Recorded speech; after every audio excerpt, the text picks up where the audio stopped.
our devices that we're able to put on our patients in cardiac arrest and set them up to be able to just mechanically do CPR, hands-free, be able to have more time, drugs, do other things, carry them on the device. It's a really incredible device. We currently have 6, and they are near the end of their service life.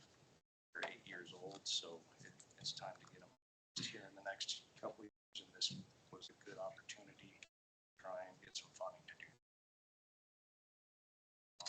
There's a match. It's a 5% local match. That's that, and that total is $11,501.82. You guys have any questions? Questions for the chief or staff? Yeah, go ahead, Vice Mayor. Thank you, Mayor. Thank you, Chief.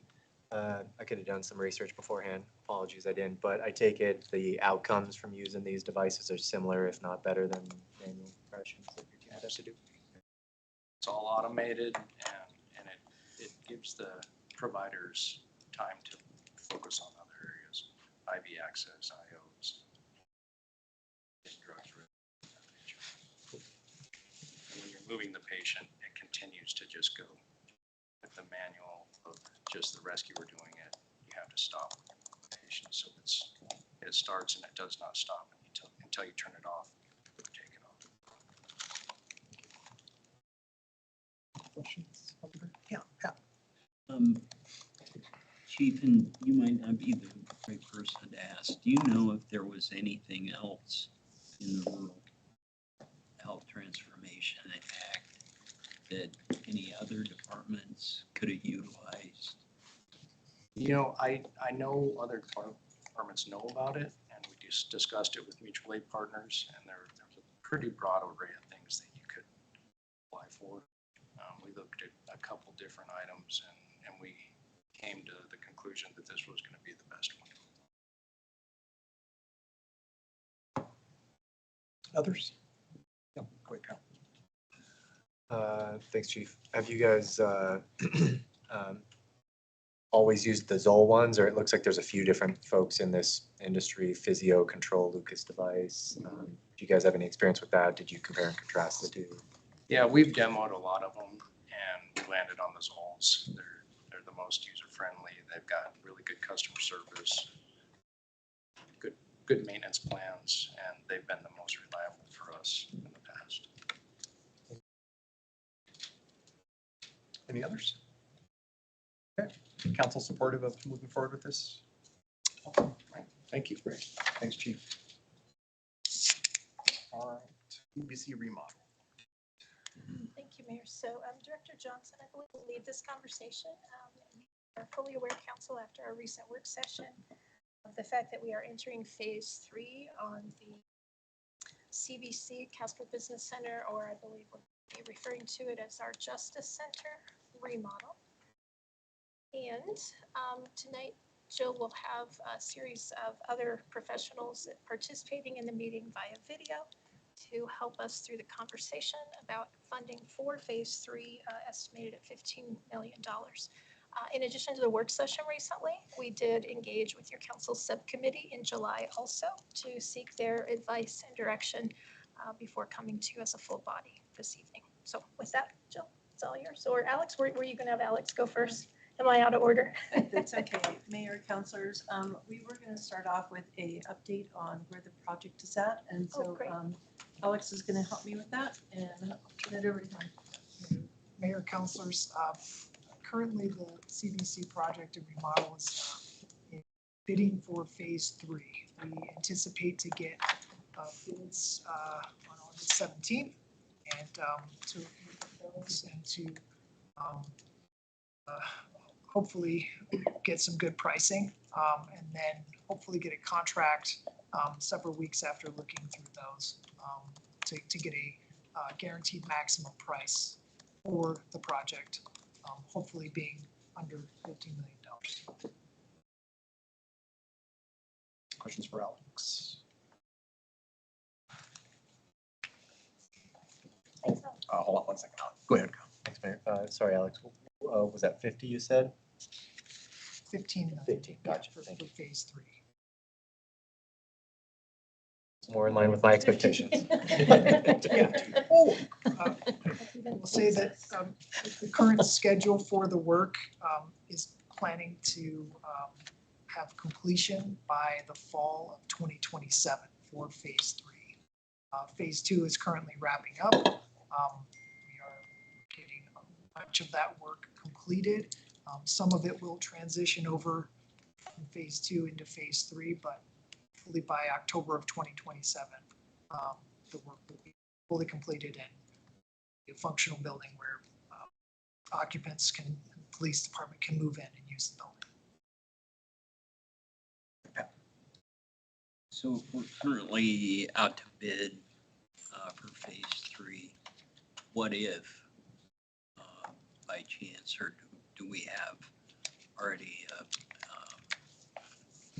guarantee that it won't be over 15 million, but what if it came back at 17?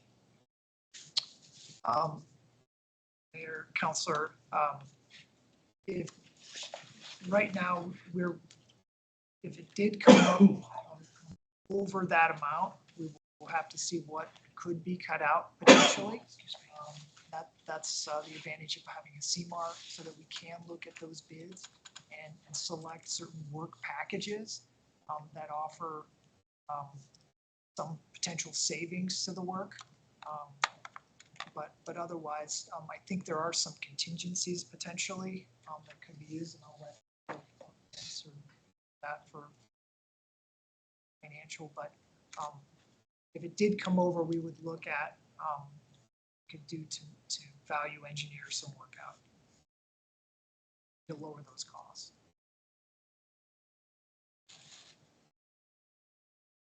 Any others? Yeah, go ahead, Pat. Could it also possibly mean eliminating a whole floor again? Potentially, we try and not do that as much as possible for a functional building, but that could be an option. And when did you say, maybe it was in the memo, but when did you say the bids would be back? Was it September? So we plan to get the bids next week, August 17th. Currently when it is, yeah. Potential that there could be additional questions that need answered, and we could amend that or addenda for bid, but currently right now, it's next week, August 17th, which I think is Monday next week. Anything else? Thanks, Alex. Appreciate it.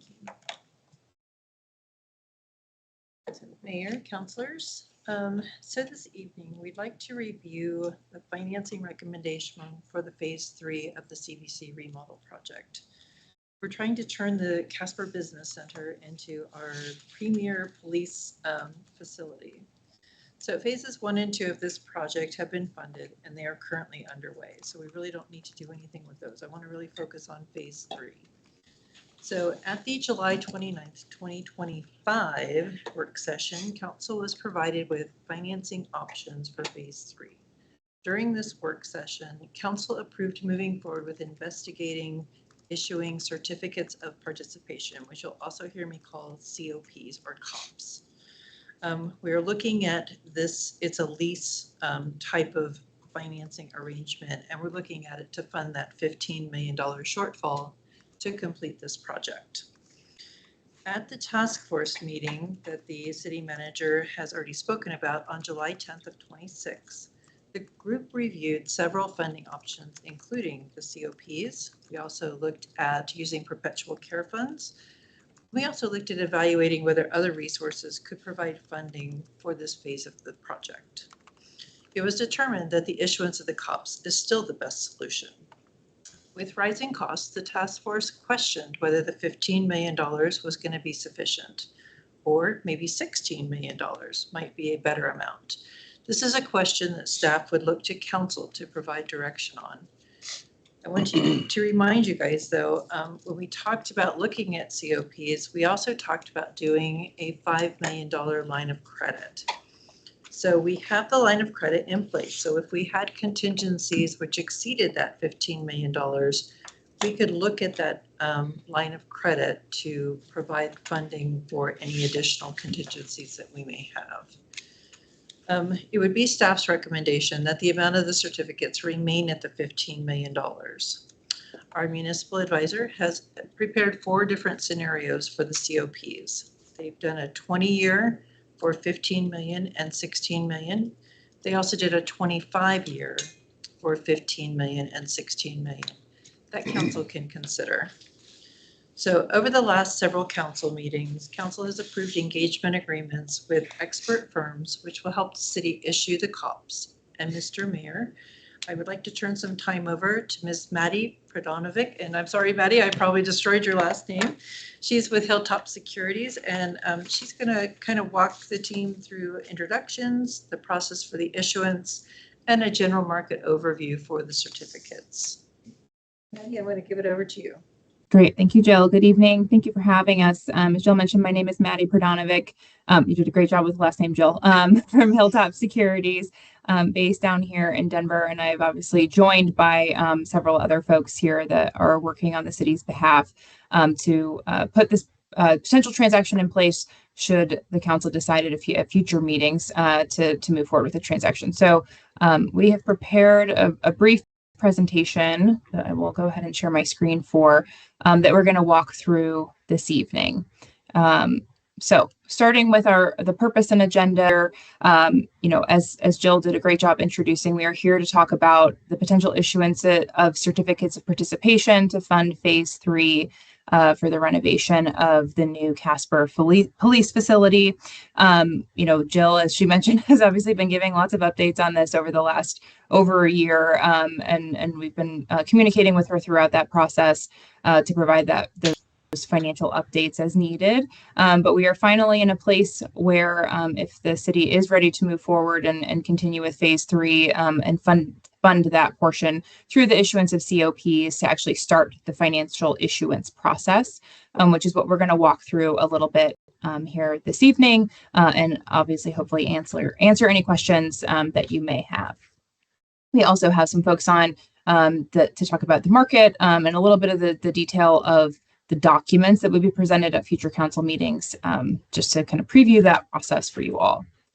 So starting with the finance team introductions, I'm actually going to hand it off as we kind of work through this list here to each of these individuals. Each firm but the trustee has a representative on the call this evening, so I will cover for them in that regard. But I will start it off by handing it over to Rick Thompson with Hathaway & Coons to introduce himself.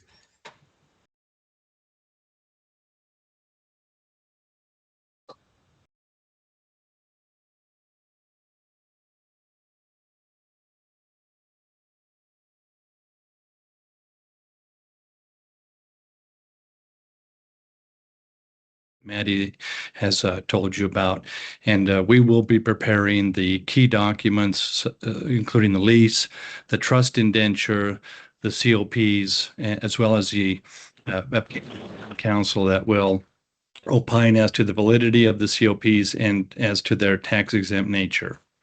Thank you. Thanks, Rick. And then I'll hand it over to Maria and Dean with Butler Snow serving as disclosure counsel. Maria, you're on mute. I'm Maria Harwood with the law firm of Butler Stowe. We are based in Denver. We have a long-standing municipal bond practice that covers a lot of areas of the country. We are going to act as the city's bond counsel. I don't know what we're doing, apparently. We're acting as the city's disclosure counsel. Disclosure counsel represents the city and assists them in preparing offering documents that will be used to market the bonds to the public. So we will give you advice on complying with the federal securities laws, and we will help you put together an offering document that describes not only the structure of this transaction based on Rick's documents, but also information about the city, its finances, and any risks that might be associated with this transaction. Also on the call today is my colleague, Dean Hurt. He is also acting as disclosure counsel. We'll be working together on this transaction. And we have the team here needed to put this together for you guys. We'll be working with staff very closely on collecting information. And you all are more than welcome to review this document and provide us with questions or feedback. Great. Thank you, Maria. I'm going to skip over US Bank for now. I'll circle back to them on the next slide. But I will pass it over to Robin Moore with Piper Sandler. Hi, everyone. Good evening. I'm Robin Moore with Piper Sandler, and I'm on with my colleague, Andrew Ma. We are both out of Denver, although I've actually done a handful of bond issues over the years in Wyoming. And we serve as underwriter for the COP issue. And so what that means is that we are the firm that helps the financial advisor and municipal advisor, so Maddie and her team, and Jill and her staff, to structure the bond issue. But then it's our responsibility to go find all of the investors that collectively will provide the funding for the project. So unlike a bank loan where you work directly with one bank, we are what's called an investment bank. So we reach out to a variety of investors, including individuals. So you all can buy bonds or COPs, mutual funds, insurance companies, bank and trust departments, pension funds. All of those collectively will provide the funding in aggregate for the project. So our role is to serve as that intermediary between Casper and investors. So nice to all meet you all tonight, and we will talk a little bit later about what the bond market's looking like. But happy to be here and appreciate the opportunity to work with you all. Great. Thanks, Robin. And then last but not least, I obviously introduced myself at the start of the call, but we are serving, as Jill mentioned, as the city's municipal advisor. In that regard, we do have a fiduciary duty to the city to act in your best interests. So we assist in reviewing of the documents and consideration of the rating agency that we'll be approaching. We negotiate essentially on the city's behalf with Piper in regards to the pricing that Robin just discussed, and really try to act as kind of an extension of staff kindly to Jill as we go through this process to help with the issuance of the COPs. And then finally, US Bank will be serving as trustee for this transaction. A woman named Jennifer Petruno will be the primary contact there. We've worked with her a lot, and she's really great at that role. The trustee in this instance is really important for the issuance of the COPs. They are the entity that the city is leasing the leased property to in terms of the COP, and then leasing it back to create that structure that is the underlying legal structure for the financing. So they will be involved. You'll see their name on a lot of the documents that Rick is drafting as those come to future council meetings. I will also note that we did help with a brief request for quote process for that position to assist the city in finding a qualified firm with appropriate costs. Okay, so moving on to the next slide, this has a little bit of an overview of what everyone here kind of went through and provided a little bit of background, but this just provides some text that provides a very high level overview of what each role is. There's obviously a lot of folks, a lot of professionals on this call to help the city with the process, but we all do serve a very unique position in regards to the issuance of COPs and have distinct roles from one another. So did just want to provide a little bit of that background here for you all. Okay, so moving into the overall anticipated timeline and financing process here. So we are obviously sitting here on August 11th at your work session. The plan as of right now, should the city like to proceed with the COP issuance, is to start the ordinance process with the first reading on September 1st, second on September 15th, and then the third on October 6th. As we are working through the city council process, there is also a behind the scenes process that will be happening as it relates to the actual issuance of the COPs, which primarily revolves around the drafting of that preliminary official statement that Maria described, which is the disclosure document for the COP issuance, which is what Piper then uses to actually market the certificates to investors through the process that Robin described. There is a lot of work and back and forth that goes into that. Along with that, we will then be working with the city through the rating process, which I'll talk about in a little bit. These will be publicly offered securities, so they will be rated. And so we'll have a little bit of time for that. And then our current targeted pricing date, which is when interest rates would actually be locked in for the COPs, is October 20th, with a closing shortly thereafter with funds provided by the end of the month of October. As Rick mentioned during his introduction, there are a handful of legal documents that the council will be considering at these meetings. The primary one, obviously, is the ordinance that authorizes the actual issuance of the certificates, and then the underlying legal documents that establishes the legal structure for the financing, which includes the indenture of trust, lease purchase agreement, and then the site lease agreement. For the credit ratings, the city obviously does not have any publicly offered securities currently outstanding. So this is all kind of going from scratch. And so as part of that, we will be getting a rating for the city for the first time. We have worked with Piper Sandler to evaluate anticipated rating outcomes based on the methodologies that are published by the rating agencies. Moody's and Standard & Poor's are the two primary agencies that we use for general government credits, particularly for financing, such as the one that the city of Casper is considering. Based on that preliminary analysis, we do anticipate a rating in the low AA, high single A rating category for COPs. What I will note is that a COP credit rating is typically one notch lower. So, from a AA3 to an A1 as an example from Moody's, or a AA- to an A+ for S&P. From the issuer credit rating, or which is the implied general obligation bond rating of an issuer. And that one notch distinction has to do just with the implied risk that the rating agencies assign to the annual appropriation nature of the obligation. So that is not specific to the city of Casper. That is a nationwide thing, and something that we deal with kind of throughout the country. So I did just want to note that. From an overall financial review perspective, from our initial analysis with Piper, the city's in a really strong financial position, really great credit fundamentals and metrics. The potential weaknesses or exposure that we see, not just with Casper, but other rated entities within the state, are really reliant to the underlying economy and concentration in oil and gas. So that is very standard for the areas you might expect, but does come with that a little bit of potential credit weakness. Otherwise, your financial statistics are incredibly strong in the high AA, if not even AAA category. So we are in the beginning stages of that analysis, and we'll work through that process in September.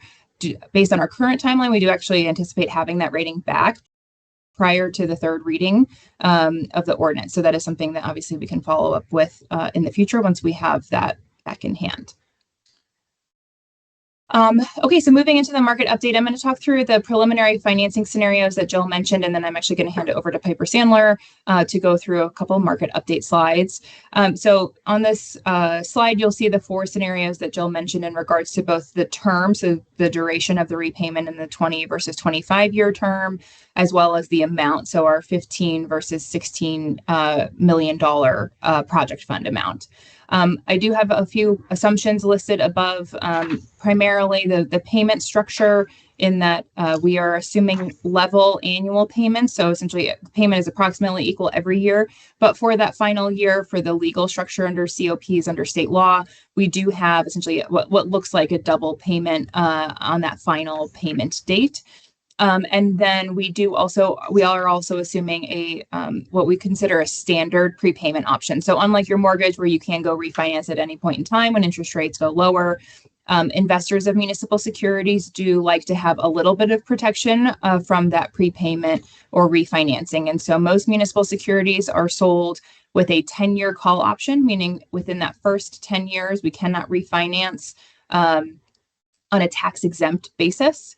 But we can do so at any point in time thereafter. So either prepay or refinance, really starting at that 10-year call date and beyond. And it is not just a one point in time, as in, on June 1st of 2036, if you don't hit that date, you lose the option. It is really that on that date and any date thereafter. So we do have that flexibility built in.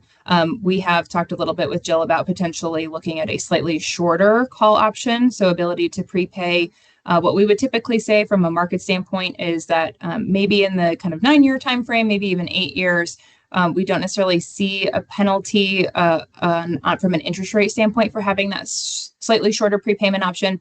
Anything shorter than that, we would see investors push back a little bit and demand a higher yield essentially for that shorter call option. So that's something that we can continue to evaluate as we move a little bit closer through the financing process. I'm not going to go through the numbers here, but what I will say is when we ran these at the end of July, we were at what I'm hoping is the high water mark from an interest rate standpoint. For those of you that follow markets, as you might imagine, rates have kind of been a little bit all over the place and pretty volatile over the last few months, but particularly towards the end of July, we did see a pretty large adjustment, particularly in tax exempt rates.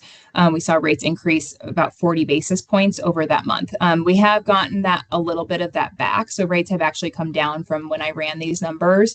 The city's overall borrowing costs are about 2 to 3 basis points lower than what you're seeing in these in this table. But this is, again, as I'm saying, hopefully the higher end of the interest rate cycle. That said, obviously we are subject to market data such as CPI as an example, which comes out tomorrow, and as well as potential exposure from a market standpoint to what's happening in the Middle East and Iran, and as oil and gas prices change, so do interest rates and borrowing rates. So at that, I'm actually going to hand it over to Robin and Andrew with Piper Sandler to go through a couple slides about the market. Great, thank you. First, before I jump in, any questions about the bond structure or any big picture questions about the market before we just jump in and give some overview and highlights? Yeah, Pat. Yes, if you could go back one slide. Yes. Here we go. Yes, thank you. So a couple of questions. Thanks for the clarification on the double payment. Could you flesh that out a little further? That's not acting like a balloon. And how does that actually work? Yeah, so I'll start and then I can hand it over to Rick if there's some questions on the legal nuance side of things. But essentially from there is a legal case theory that again, Rick can go into the detail for that to sort of purchase the building back or the access to the building back, that payment needs to reflect a material payment amount. And so while, as you might imagine, material is not necessarily defined anywhere, I think from a legal perspective, what your bond counsel has settled on is that final payment is equal to approximately twice your annual payment. So as an example, if your regular annual payment is about $1 million a year, then that final payment is $2 million. So it's not quite a good balloon payment in the sense that typically when we would see a balloon payment, it's almost like all of the principal is coming due at that final maturity date, but it is a structured larger principal payment at the very end that would be required to be paid in that fiscal year. But Rick, I don't know if you have anything else you'd like to add there. Oh, you're on mute. I think you did an excellent job of outlining that requirement comes out of a Wyoming Supreme Court case in an attorney general's opinion, where the court held that it was not a true lease when the property simply conveyed back without any consideration being paid at the end of it. It had to be a substantial amount. The attorney general's opinion gives us a safe harbor by defining that to be twice the average annual rental amount. And that was used by the state of Wyoming when it constructed a medium security prison on a lease revenue bond. So there's precedent for that. And we have the attorney general's opinion giving us comfort. But unfortunately, it is a requirement that we have to meet to be able to stay law compliant. Okay, thank you. And then if I could, Yep, you bet. so I know we really didn't contemplate below 20 years, but noticing the interest rate cost from 20 years to 25, jumping up, not a lot, but would 15 years, I don't think we could afford the payment, but would 15-year bring that interest rate down, say, 0.5 point?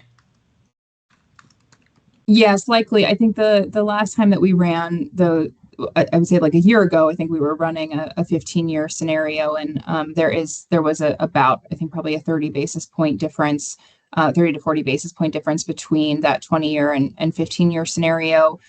How much of a benefit right now is really dependent on the slope of the yield curve today. And it does flatten out a little bit as we go further out, but in that 15 to 20-year range, you probably would see a pretty good savings. But to your point there, it does increase that annual payment, but that is certainly something that we can evaluate if that's of interest. And then my last question, I think, is on the 10-year call option. So we would definitely need steady in it for 10 years. And then the call option and being able to redeem would happen after that. Am I Correct. understanding that correctly? Yes, exactly. So, it's not exactly 10 years as we normally pick a payment date. So if we assume a June 1 and December 1 payment dates for these COPs, let's say December 1st of 2036 is your first call option. So up until that point, there's really not necessarily an option to do so on a to refinance on a tax exempt basis. You can defease the certificates in advance, but it's usually not very cost effective because you do have to, put those funds in an escrow through that call date as opposed to like a pay and cancel type of a situation. But then any point on or after December 1st of 2036, in this example, the COPs are eligible for prepayment or refinancing. So if the city has available cash and wants to pay them off, it can choose to do so at that point in time. If there's some cash that's available but not sufficient to fully pay them off, that cash can be applied towards a refunding to lower the annual payment as well as the interest costs. Or if there's no cash available, you can do a traditional refinancing to just lower the interest costs and lower that annual payment, just like you would with a mortgage. Okay. And as I mentioned, we can look at, we can evaluate shorter call options, particularly if there's a thought on the cash side of things that funds would be available to prepay this or pay this down sooner than that 10-year mark. There is just a bit of a cost benefit analysis. We don't typically advise to pay for a short call option. So say example, like a 5-year call option, you're going to have a higher interest rate for that. If you don't take advantage or use that option, then you're sort of paying a higher interest rate for no reason, right? So we just kind of want to be thoughtful about, we can certainly push that a little bit to a point where we determine that maybe there isn't an interest rate cost to the city to have that shorter prepayment option while giving the city a little bit more added flexibility. So we can certainly evaluate that if that's something that's of interest to the city. So, and then you just mentioned something that, so is there two payments annually? Yes. Yes. Semi-annual payment. So we are currently anticipating a June 1 and December 1 payment. Some municipal securities would have a semi-annual interest and then annual principal. But again, to make this look, to meet the legal structure requirements for this to be a lease, each payment is approximately equal. So we actually have semi-annual principal payments here as well as your semi-annual interest payments. And I noticed the first payment on the 15 million was 435,000. So that basically is the partial year. Is that yes? Correct? Yes. So we are assuming an interest only payment in June of 2027. So within the city's current fiscal year. And yes, that would be essentially like a partial payment. And then we would resume kind of the normal payment schedule beginning thereafter with the first full payment beginning in fiscal year 2028. Okay. Go ahead, Maddie. Okay, I will hand it over to Robin.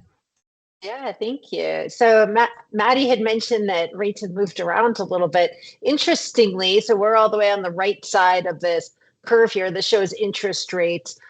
We are actually in the municipal bond market, or in the tax exempt bond market. We're actually almost exactly the same as where we were a year ago. If we look at our, this is 30-year, if you look at the 10-year tax exempt index. So these COPs are going to be tax exempt. So investors who participate in the COP issue will receive interest without paying federal and sometimes state income tax on their investment. So this allows the city to borrow at a lower interest rate. So most of us have heard of US Treasuries. That's a taxable index. We use an index that's generally tracking the US Treasury index. It's that MMD, it's called Municipal Market Data. And so that's where we look to, in part, to determine what the interest rates are going to be on the city's COPs. So if you return to the next slide, the demand for municipal bonds has remained strong. And that's a big driver of what the interest rates are going to be and how successful the city's COP issue will be when we go to sell these to investors. So there's been, despite the global backdrop of inflation concerns and the US-Iran conflict and the Strait of Hormuz and oil prices and but weaker than expected jobs numbers, we are still operating in a very strong municipal bond market. We don't see that changing even in the last, if you look back to last year with some very significant disruptions like tariff announcements when we invaded Iran. The municipal bond market, maybe but for a day or two in these extreme situations, has remained very strong. So it's hard to know exactly what rates are going to be a few months from now when we price these, but the strength of the bond market and the COP market, we expect to carry through. This chart here, this is just a demonstration of investors either putting money into the bond market, which is a good thing because that means there's money for them to invest or to purchase your COPs. That's the blue lines that go up. That means there's more money coming in. On occasion, we have not enough money coming out, and that's the orange lines. So you can see we've had a very healthy bond market from a demand perspective. On the next slide, we show the rate forecast expectations. So a lot of times when we talk to city councils, they ask, well, what will rates do? Kind of interesting. No one exactly knows. There's still 1 to 2 rate hike expectation from the Fed for Fed funds that is being priced into the market. Although if you saw the jobs number came out, that came in weaker than expected. And the data is being looked at very carefully. This sort of new Fed administration is a little bit less vocal and verbal about what they may or may not do. But we're still seeing a expectation that rates will likely stay relatively consistent, possibly a rate hike over the next 12 months. But again, the municipal bond market is driven by a number of factors. So we expect it to remain strong. Rates might move around, they might go up, they might come down, but we have a very strong feeling about how this will be received when it comes to market in a couple of months. And that's what we have on the market, but I'm happy to answer any questions or go into more detail if you have any questions about the market or the COP structure or the rating process or the documents. Any questions? Yeah, go ahead, Pat. So is it usually individual investors, or is it banks, or is it brokerage accounts? Yeah, it's a little bit of all of that. Interestingly, and what's good for the city is that rates are low. So we do see some individual investors. We usually don't see many because rates are low.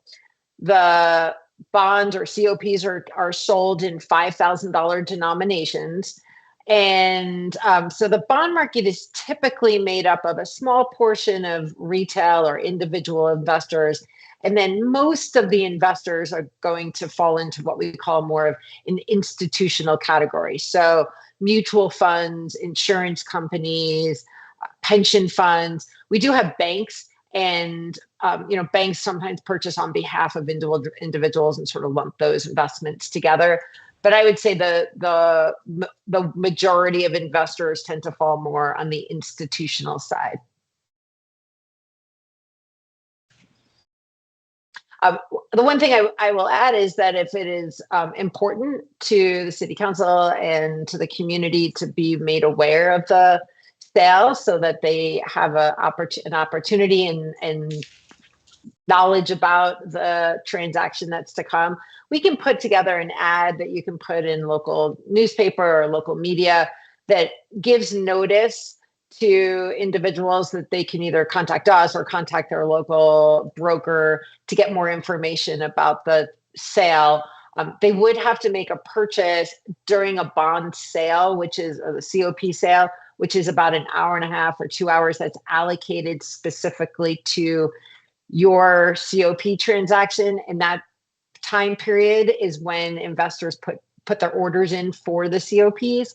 So we would want to make sure that they had plenty of notice to know about the transaction, read the documents, and have the process in front of them to make that purchase. Other questions from council?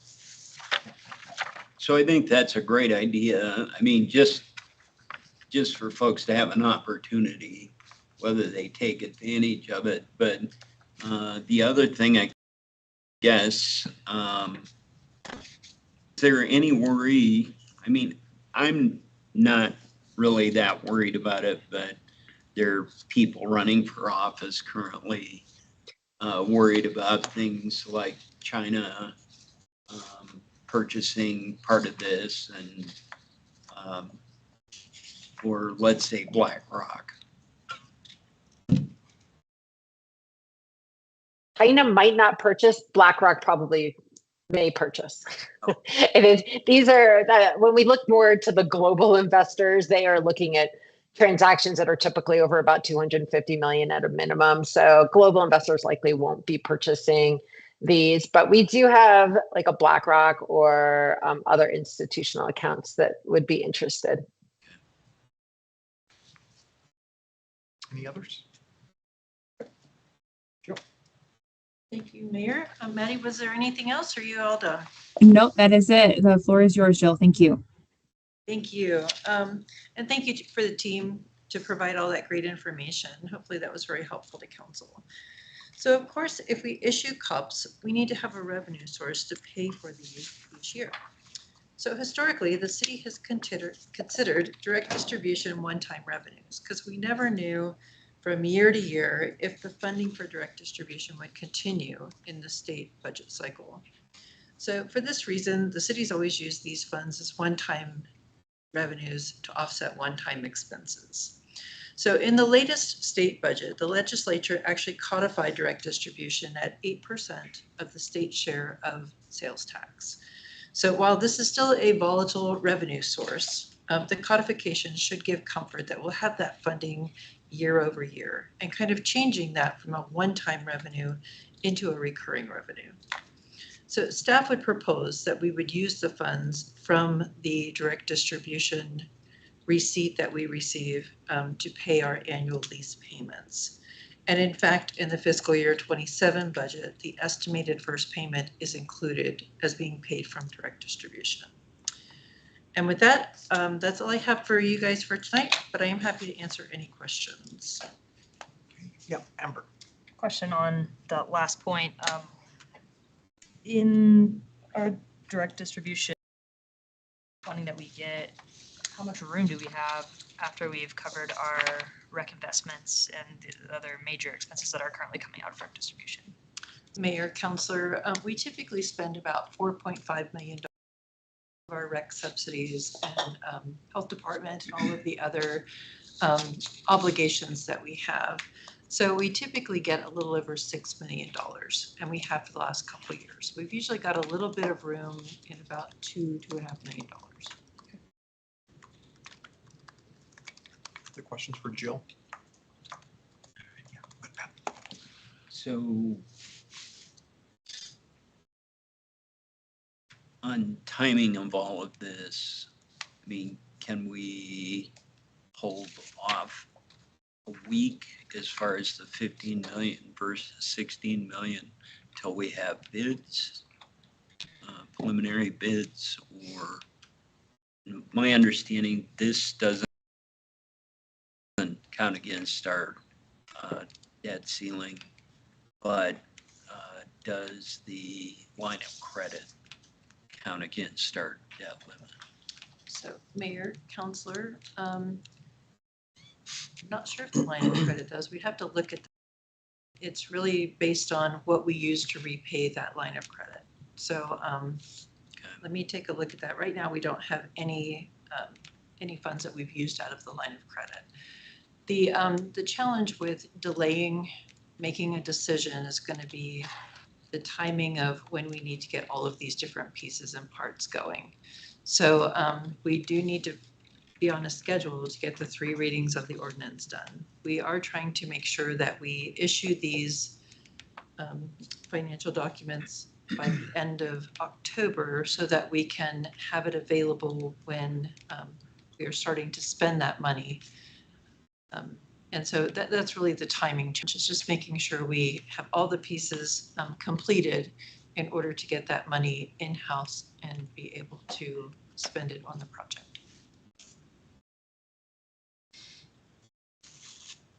Others? Yeah, Michael. Thank you, Mayor. Not a question, but I just want to say for the benefit of people in the audience or that going forward, this will be, at the end of the memo, it points out very clearly that this will be an ordinance. We'll have 3 readings and 3 opportunities for public input. So just wanted to make that clear to people. And just to give people a time to kind of digest this and get information, and then if they have thoughts about it, to share it with the council. Thank you, Mike. So the recommendation is for council to approve or to move forward with the amount of 15 million to be repaid over 20. Any discussion? Comfortable? It's the direction you're looking for, right, Joe? Yes, sir. Okay. To the end of the ordinance. Yeah. I think that's the best option. Okay, I think we're good with it. Okay, great. Thank you so much. I appreciate your time, and thank you for everyone online. Thank you, Maddie. Thank you, everyone. Thank you all. Everybody. Have a good night. Thank you.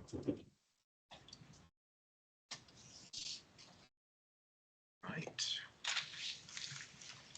We get our judges here today. Just want to, I don't know if you have a setup for this. I do not.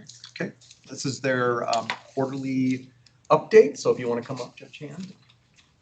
Thank you. Good to see you. Good to see everyone. Afternoon. We'll just do a very quick update. We don't have a whole lot to share with you, but just wanted to let you know, I think things are coming along fairly well. Got into a regular schedule. Attended one conference together. We went to the Municipal Court Conference in Lander, which was my first time going. I found it to be very interesting and informative. Very heavy focus, of course, on DUIs and DUI courts in different parts of the country, but I thought it was very valuable. And then there was a treatment conference last month here in Casper. I was unable to attend. I don't know, Judge Hand, if you were able to I was there, yeah. attend.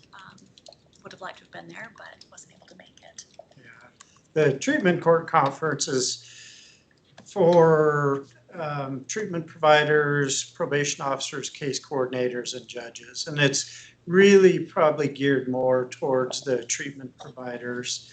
The thing that I take away from it as a judge is we don't tell the people what kind of treatment they need. We refer them to the experts, and the experts make the decision. So that's my takeaway from that conference. But it's a good conference. There's judges and probation officers throughout the state that attend. So it's a good opportunity to meet with people. And I think people are pretty aware of our diversion court program that we have going on. And seems to be working well. And again, I thank the council for the opportunities that you give our defendants to get some treatment and benefit financially from that. Help get their lives back on track. So. Just echo that as well. It's, it's a voluntary program, but I think for those folks that do participate and take advantage of it, it's definitely an asset for them to be able to have that opportunity. So thank you for that. And then, I don't know, we're currently reviewing the bond schedule. Hopefully should have that updated soon. And just plugging away with ordinary everyday affairs. I guess if you have any questions for us, we can try to address those. Does anybody have any questions for the judges? Yeah, Michael.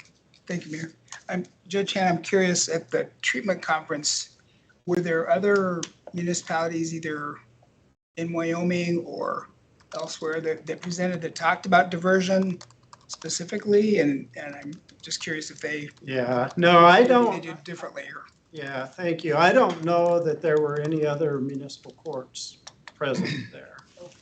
I think Casper was the only one. I may be wrong, but I'm pretty sure we were the only municipal court there. And it wasn't specifically geared towards diversion. The diversion program is just kind of a tool to get people in to get the help they need. But it's intertwined, so. Thank you. Yeah, I saw your hand. So, training was mentioned, was any of that helpful to you? Yes. So I did, through the National Judicial College, I did an online course. It lasted probably 5 or 6 weeks.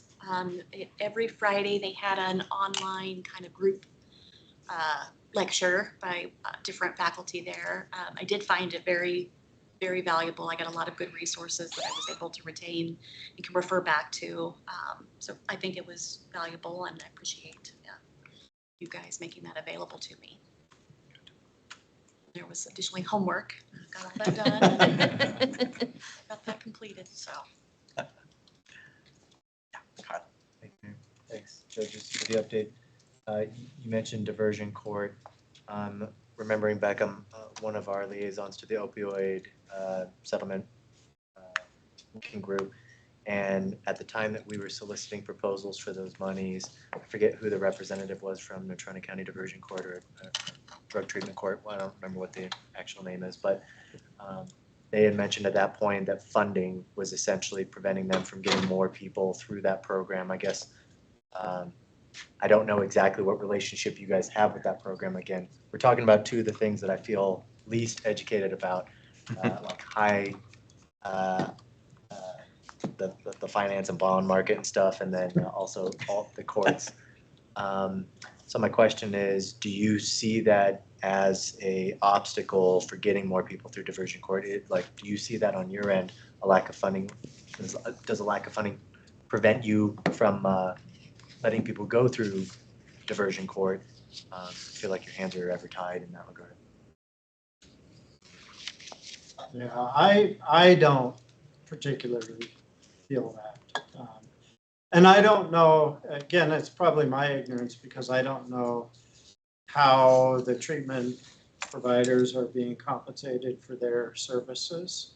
But again, as Judge Malone said, it's a voluntary thing. So the defendants, if they choose to go through it, they can pick whatever treatment provider they want. And I know a lot of folks are going up at Central Wyoming Counseling Center. And I guess just behind the scenes, I presume that they have some grants or funding mechanisms where they're being reimbursed. But it's not something that the court ever has to, it doesn't come out of our budget. So I don't feel like we're limited by it.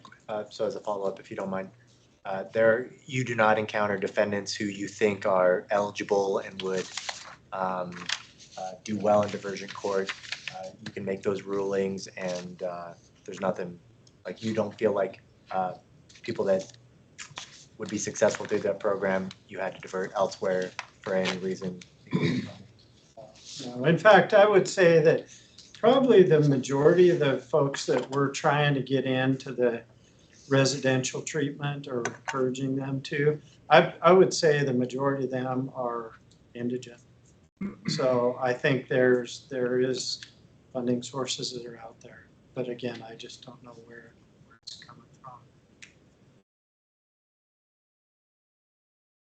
Any other questions for the update? Yeah, go ahead. I mean, I was like asking you guys, trends, patterns you're seeing, anything noteworthy since you gave the last update that is unusual or atypical, or is it all pretty status quo?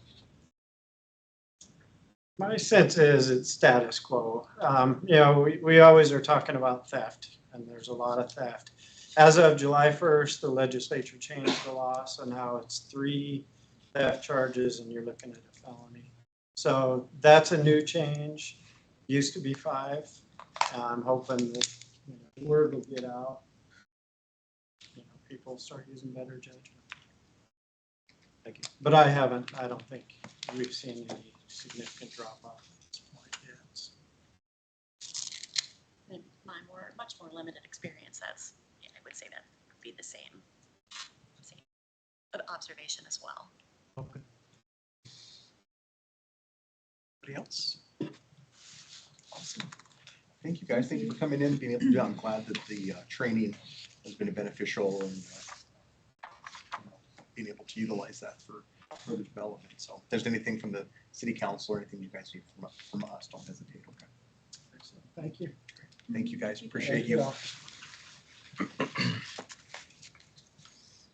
All right. Vehicle stacking. 10 minutes. I'm going to hand that over to you, Madam City Manager. Absolutely. Councilors, of course, you asked for us to bring this topic forward for some discussion.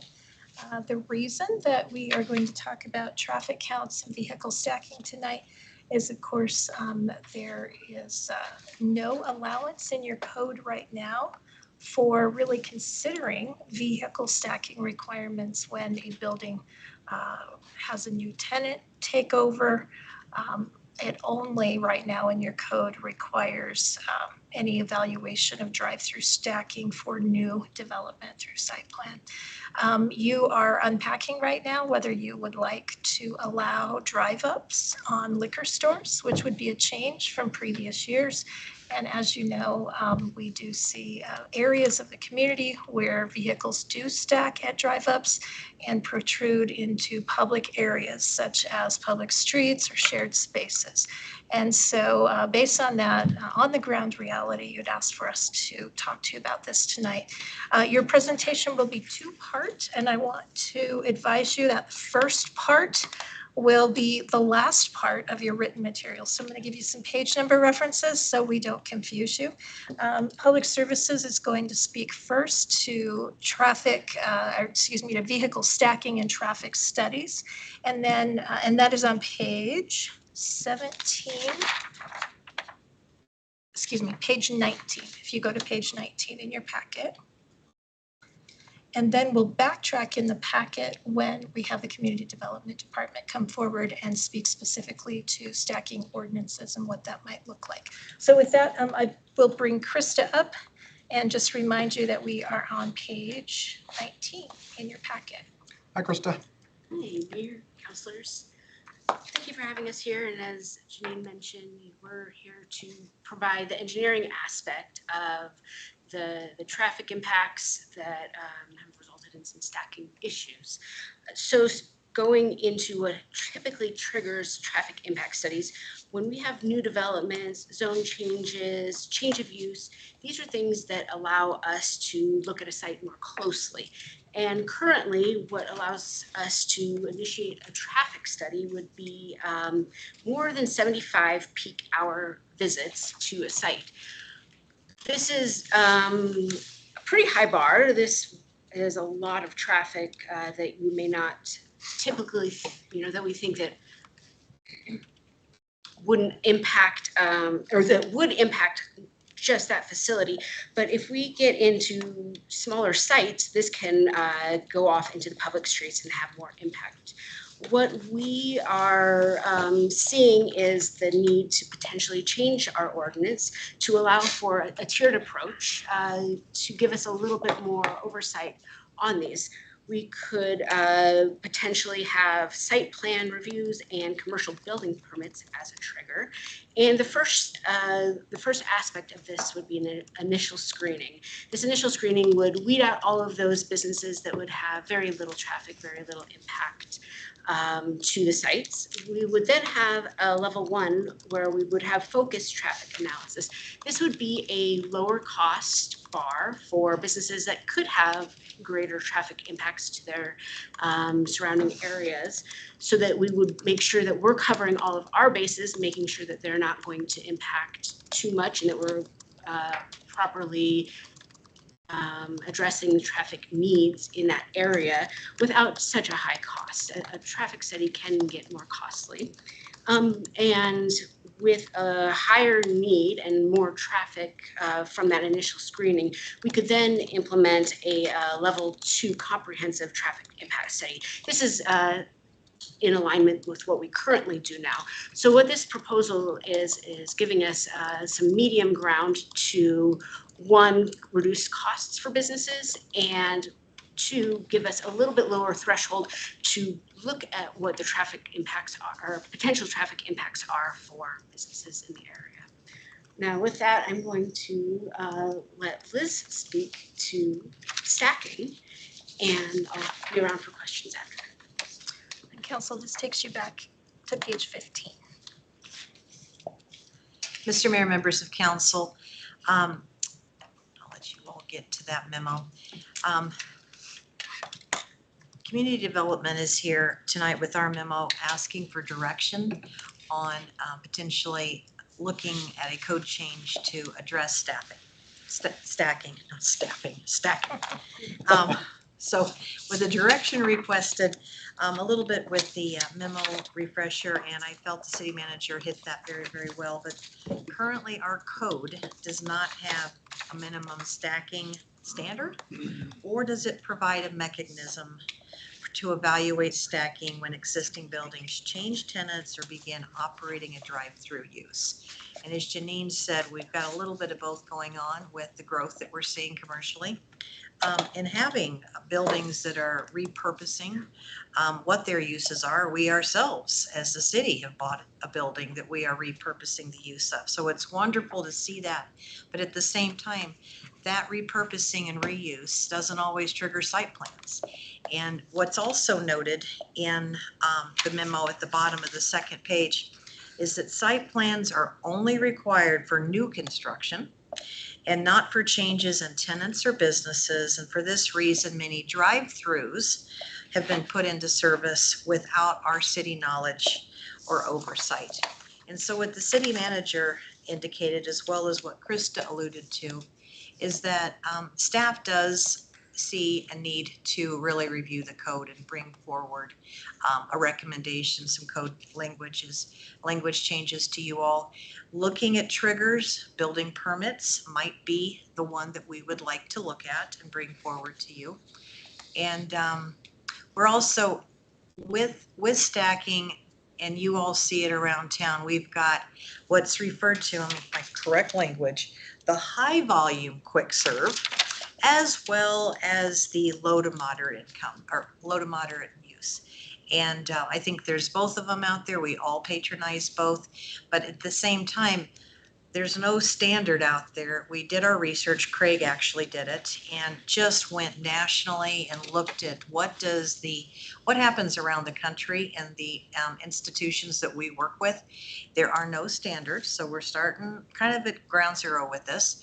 But also we need to kind of look at what the type of use is, because maybe a stacking of 12 vehicles would be appropriate in some cases, but not in possibly another circumstance, depending again on the use. So we have taken this exercise, really talked and vetted it together with our team members with public services and specifically engineering. We're looking at the opportunities to do a lot of collaboration through the InterGov system so that there are multiple eyes checking the permits when they come through, looking at site plans so that there is a review process, because this is new territory. And yet we're excited This is great commercial development that we're beginning to see with Casper. We've wanted this for a long time, but you know, Craig and I will get calls on a lot of different kinds of businesses, and drive-throughs are a big one right now. But again, where they want to locate, and sometimes it is reusing an existing building, kind of changes the metrics a bit. So tonight, with our direction requested, is to kind of share with you our desire to go back and look at potentially doing some code changes, working again internally with our partner departments, and looking at what the trigger might be. And just to throw that out, we did talk a little bit about the building permit being one of the triggers. So, and I guess at this point, we would entertain questions from you. Alex and Craig are here for some of the technical aspects, and then Krista and I more from taking direction from you from a policy standpoint. I just have a question regarding high volume, low volume. How do you go about deciding whether or not a business is going to be considered high volume or low volume? And how do you know? How do you know, you don't know until it opens. So how do you go about that? So we're asking that. Do you even know yet? Whether or not you're going to do state question. Craig's a good guesser. I mean, there's other Counselors, ones. we did go into that in a little bit of detail, but honestly, I don't have the answer yet. Yeah. We talked today about an aspect we hadn't even thought about before, which was the new trend of people ordering on their phones and just picking it up, which can be high volume, but it's quick. And there's some businesses that have kind of slow service and maybe not quite the volume. So there's a lot of aspects that we haven't really worked through that we're gonna have to dig into. That's what I figured. And You're to add 12, to you're that- 2, you're lying, you're lying. To add to that, Counselor, Craig had a meeting today with a developer, and we thought about asking them, what do you expect your traffic to be in an hour? And can we hold them to it? No, I mean, they could blow out their goals and surprise us all. But that is one of the questions that we've talked about internally, is at least trying to get it quantified that way, kind of through the site plan process. And what we have is a pre-application process where we meet with an interested party to start to get some information. So.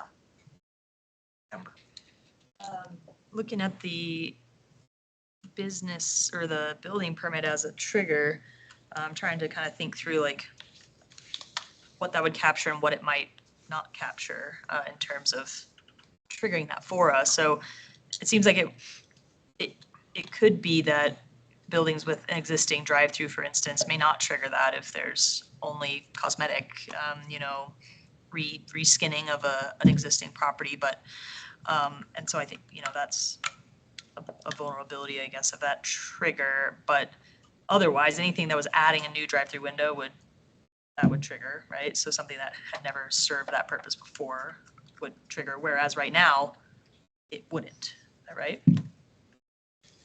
Mr. Mayor, Counselor, you are correct. And again, if the previous drive-through was just, again, handing things through a window versus making something, we're talking about that aspect of considering what the use, the business use would be. We all go to drive-throughs with prescription medications and that sort of thing. That's pretty quick. Well, sometimes it can be a really long process. But again, the idea through a prescription is it should be quick to pass it through. We've ordered the prescription handed through versus making potentially a food item of some nature. So that's what, again, we've begun to talk through the use, but again, to get more eyes on this too, so that we know that engineering's looking at it from truly a technical standpoint. We're looking at it through our department with land use and how much is going to be necessary for stacking and tying up property. But we're also, and Krista alluded to this, we want to be business friendly, so we don't need to put a bunch of red tape onto this or cost to small businesses to be doing this. So we want to be cognizant up front that we're getting the answers in the kind of in the pre-application kind of process. And then that gives us a chance to look at the site and the land use from a community development perspective, and make some decisions with that applicant. Okay. And I hope I answer, you kind of did that and it added some other. You did, and I think the adding the potential review around business uses can fill in some of the other things that might slip through a building permit. But I guess my question there is I'm not totally familiar. At what point are we reviewing business use? Is that necessary for all? I mean, absent a business license process, right, that we don't have right now, like in what circumstances is the use being reviewed versus not being reviewed? I hit that one, Critters. Right now, on new construction, we're looking closely at the use. Okay. But remodels and repurposes is not triggered that whole full review process. And yet, we are beginning to see more and more of repurposing of vacant properties. And so this is, you've all seen it around town. Oh, what's going in there? Because it's an existing building. So it is that, because it's only been on new construction for the site plan piece, we've not always had the building permit as a potential trigger. And we are reviewing chapter 15 code revisions. That's coming up. You'll all see that on your grid. And we're seeing some opportunities to try to begin to tie some of that into this too. That'll be in September-ish. So, I mean, it sounds to me like, I know that it says business license ? In our memo, and I know it's been a, potential recommendation that's been coming up. I'm trying to get my arms around, is there another vehicle, or really is it sort of impossible to capture the, new businesses moving into existing locations that maybe require only very minor changes to the building that wouldn't trigger a building permit? Is there any other way that you can see to capture sort of that set that would fall below the threshold of triggering a building permit, or is it really only business licenses that exist in that space? Go ahead. So Alex and I have not talked about this yet, so my apologies, Alex, but Let's put words in his mouth. the state uses an access permit process, and that's something that I thought when a new business comes in and they're using a curb cut access to our street, and if it's a significant change of use, then possibly using an access control permit is another vehicle. I don't know if that's possible. I don't know. That would, of course, be a major change from the way we've always done things. But just like you, I've tried to think of different avenues, because there is a whole, I think most businesses probably do get building permits when they move into someplace, but it doesn't capture 100% as you've noticed. So. Thank you. If I could just follow up, I think Craig is absolutely correct. And I think what I would say to your question, Counselor, is you see in the memo they proposed, well, maybe an access control permit, maybe a building permit, maybe a zoning or use permit of some sort. We talked about today, asking the question of our liquor license holders, do you have a drive up? All of those are ways that if you had a stacking ordinance, we've talked about integrating that into all of those areas. But I think the real answer is integrating it into all the areas that we do touch is imperfect, and the 100% gold standard is business licensing. But if you wanted to take that secondary step as a council and have a stacking ordinance, we would do everything we could to integrate that through the remaining sections of code to tie it to other permits that we may have. So we would be doing the best we could with what we have. Thank you. Pat, I'll get you, Jenna.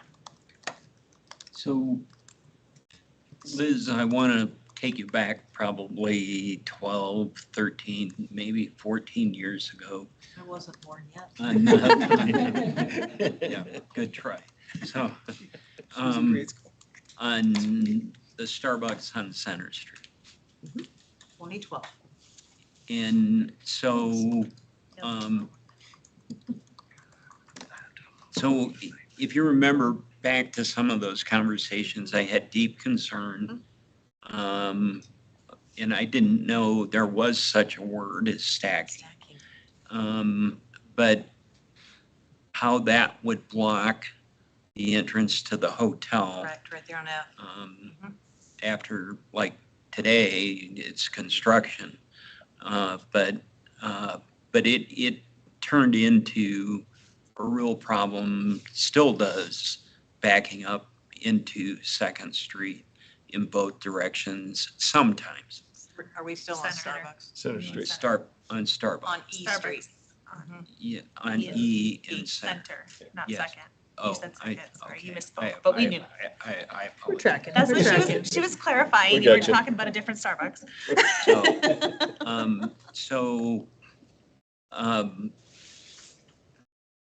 And then I'll use a different example, the Starbucks on the west side in conjunction with Cadova and Sutherland's. in Sutherland. So the difference there that I see with that traffic pattern is they're able to back up into Sutherland's parking lot quite a ways and not impede traffic.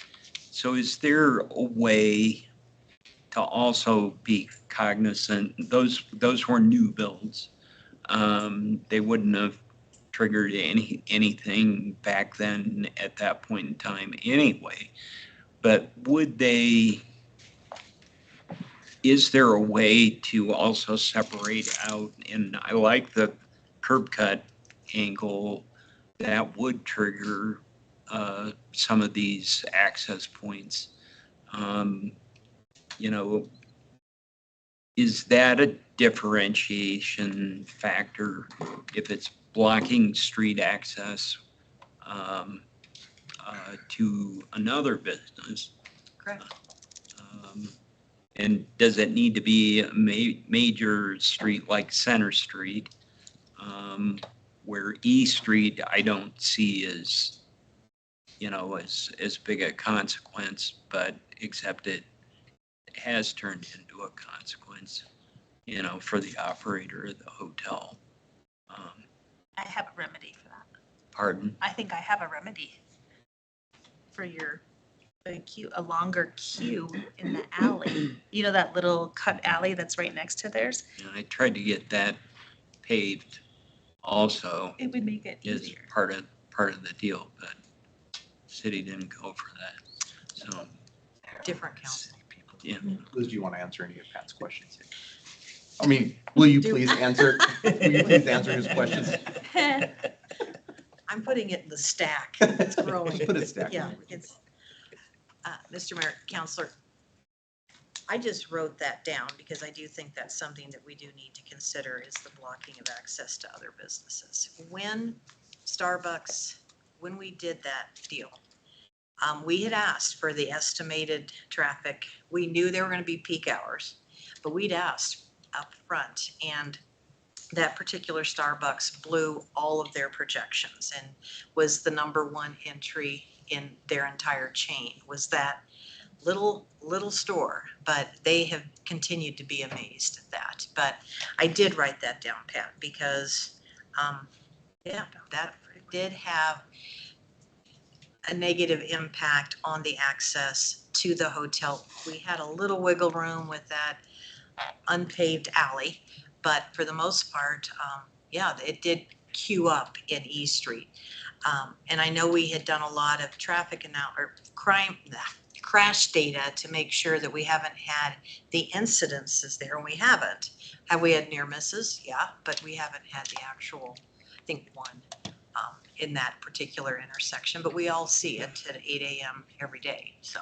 But I did write that down because that is an important consideration from a process. So then the other thing, I mean, Center Street, definitely major, Second Street, definitely major,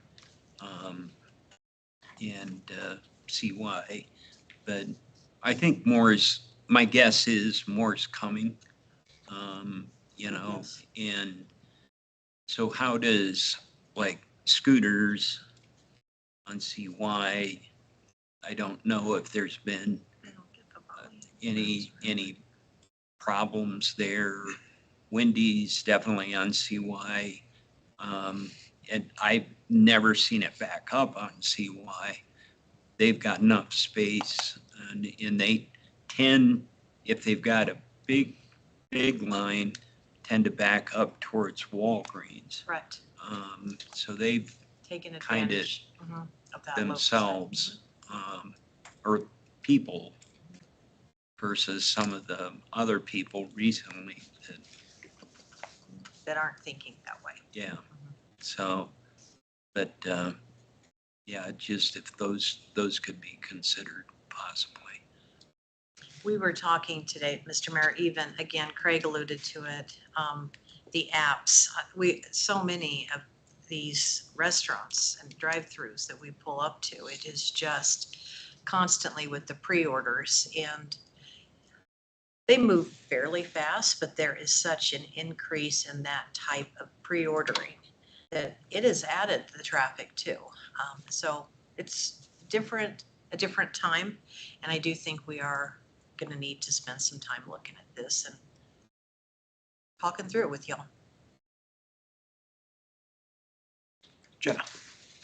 So my question was just going to be, when you about backup and kind of putting all of the businesses, different types of businesses together, another thing that you might think of is even schools are a drive-through in pickups, because they definitely stack and back up and down in those neighborhoods and things too. So, I mean, how do you, that's all day, for during school time. So, and a lot of, I mean, but everybody knows that when you buy a school, you're going to deal with the traffic. But at the same time, it's just another thing to think about, I guess, is how those go. Very good point, Counselor. I know PD has been working with our world with Summit Elementary. Yeah. Yeah. Because a lot of times they can't, and same problems. They can't get into their driveway. They can't park. They can't, so it's exactly the same. It's just a different type of business. Different type of business. Yeah, Michael. Yeah, thank you, Mayor. I don't know if this is a question for you, Liz or Craig, but I know that, even though there's no national standards that exist for this, but I'm just wondering would it be possible, or is this something you've already done about kind of just researching what I would call best practice, what other communities have done? Because I agree with what, the local context and volume and that kind of thing are really key factors. There's no, one size fits all, but I'm just wondering if, maybe some research of, say, similar sized towns in Colorado or Montana or Idaho or whatever, and how they addressed it. Counselor, so we did do a little bit of that, but admittedly, we need to do more as we dig into this a little bit. We didn't want to spend a whole lot of time if this wasn't something you guys wanted us to tackle. But yeah, we're going to spend a lot of time looking at other places. I would note, though, a lot of these things are, a lot of the existing regulations are based on kind of an old way of doing things without the apps and without. Sure. So in some ways, we may be breaking a little bit of new ground here. So. And then I just wanted to, I saw and you mentioned it too, Liz, about the, being business friendly. And I think that's absolutely essential.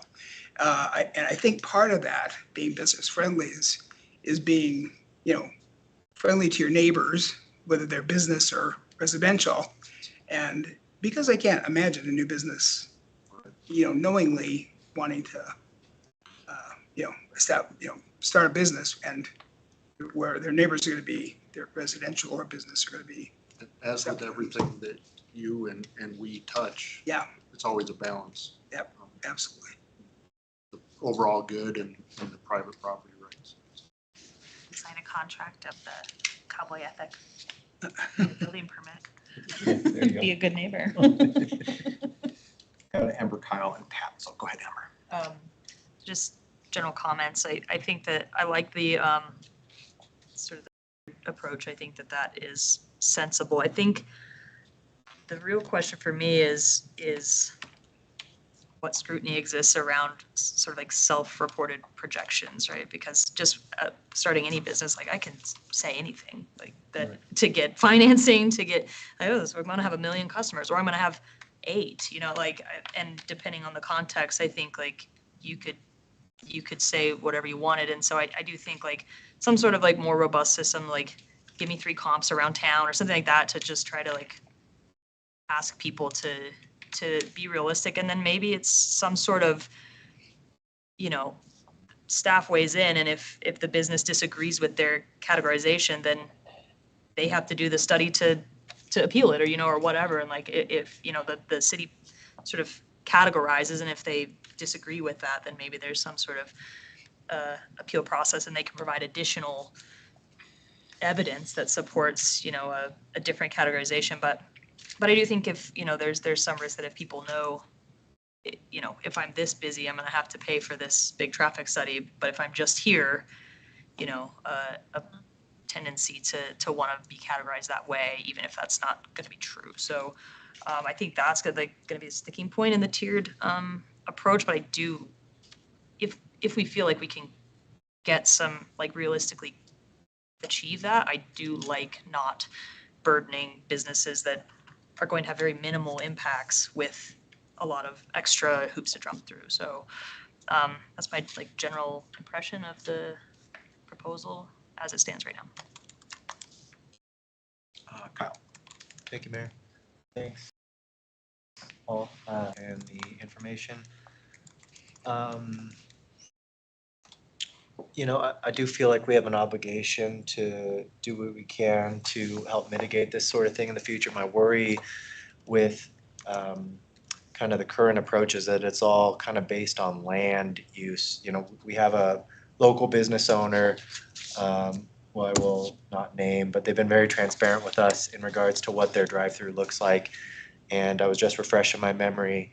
You know, they believe they take 2 to 3 minutes per customer and turn 20 to 30 cars per hour, which isn't really that much. You know, typically we only require it if it's 75 plus, right?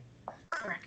So my concern is that, you know, designating businesses as like high volume, you know, some businesses just take longer to serve their customers and kind of churn vehicles. And so my concern is that unless we get really, really prescriptive with kind of designating businesses in certain areas, we're not going to achieve the outcome we're looking for.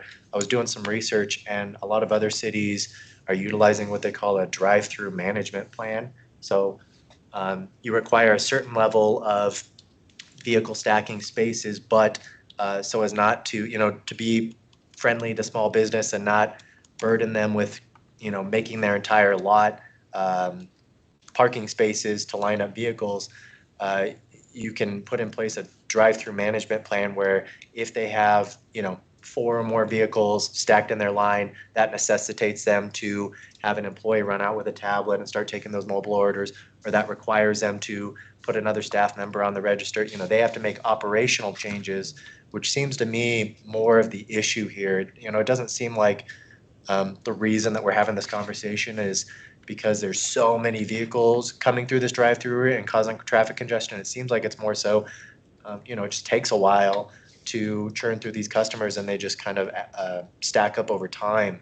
And so I would love for city staff to do a little bit more research on these drive-through management plan kind of philosophies, where it's essentially an agreement with the business owner that, you know, if your line gets to a certain period of time, you have operational adjustments that you make, whether it's adding people to the register, making a runner go out and start taking those orders so that you can churn people through the line quicker, having an area set aside where you know, I know sometimes when I go to like Dairy Queen or something, and the food's not ready, they make you drive up and wait, so like designated waiting periods. But I like that approach, because then you're not necessitating that people just simply build more space for stacking vehicles, which they might only need during the very couple peak hours during the day. Like, I would hate for people to be forced to build out all of these stacking spaces and then not use them for 95% of the day. I would love to see them pivot more from an operational point of view to handle those peak hours. And then that way their layout, their vehicle stacking is not, overkill for the majority of the time that they're serving customers. Sounds great. So Amber referred to the traffic study. So is it the intent to have the operator do the traffic study and or are we splitting the cost, which I don't think is fair, but Mayor, Councilor, as the memo alluded to, we have an ordinance where the property owner is responsible for the cost of that traffic study. We are the ones who contract with the traffic study engineer to make sure that it's impartial and, not based off of exactly what the customer might be wanting. So that's where we get the buy-in, but we do not bear the cost of that. and then, in the memo, you mentioned Chick-fil-A and the one in Cheyenne also is kind of a frontage road there with Menards. Yeah, and so they're able to do some side stacking and then plus they've got two drive ups, yeah, and then but I'm wondering if Fort Collins has something because I believe when that Chick-fil-A opened, it was bizarre, I guess, but I'm glad you mentioned Chick-fil-A, Counselor, and Counselor Jensen mentioned Seven Brew, which I think both those chains generally do a really good job managing, and it kind of goes back to Counselor Gamroth's point about operational. So I really like that idea. I hadn't heard that before, so that's something I'm definitely going to look at. I think so much of it's not a spacing issue; it's a management issue. So I think the goal is always going to be not to, regardless of what the adjacent street is, to never impact the street. That's going to be the goal, regardless of whether it's a busy street or a local street. So, but I think we're going to have to think outside the box a little bit about how we get there. Questions? Parking garages. So Yeah. just trying to wrap my head around what do you need from council? Just to go forth. Okay, Yeah. just to get the feedback and go forward. Yes. Okay, sounds good. Go forth and just figure it Is out. everybody That's okay it. with staff? Yeah, Michael, you had something. Well, I was just gonna say, you had three questions at the end of the memo there about, and one of them was about what triggers and I think you have enough information for that. Okay.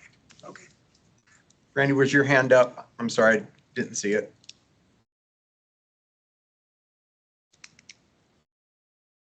Brandy. Hello? Can you hear me now? You're very Ah, quiet. Speak loud. Can't hear you very well. How about now? Oh, perfect. Better. Okay, I don't know why my Bluetooth is not connecting properly. So before we move on, can you tell me what does a business license look like if we were to start that process now?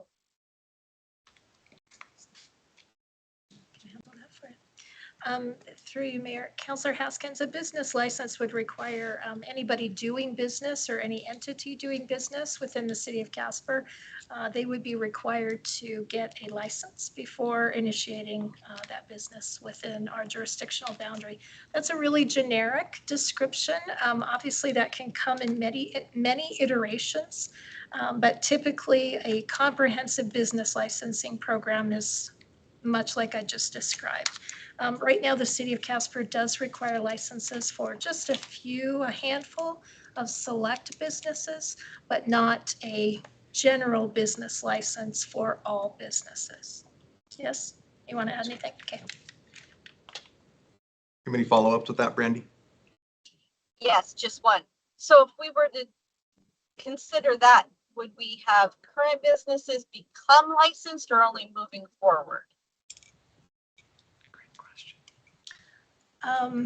I'm noodling now, Mayor, but I would say, you have thousands and thousands and thousands of businesses operating within the city of Casper. So if you were to implement a general business license requirement, we would want to be strategic about new businesses as of some effective date having to be licensed, and then maybe through a series of grandfathering and post hoc dates, getting existing businesses operating within the city in a step-by-step fashion compliant with that law, likely over a period of time is what I would suspect.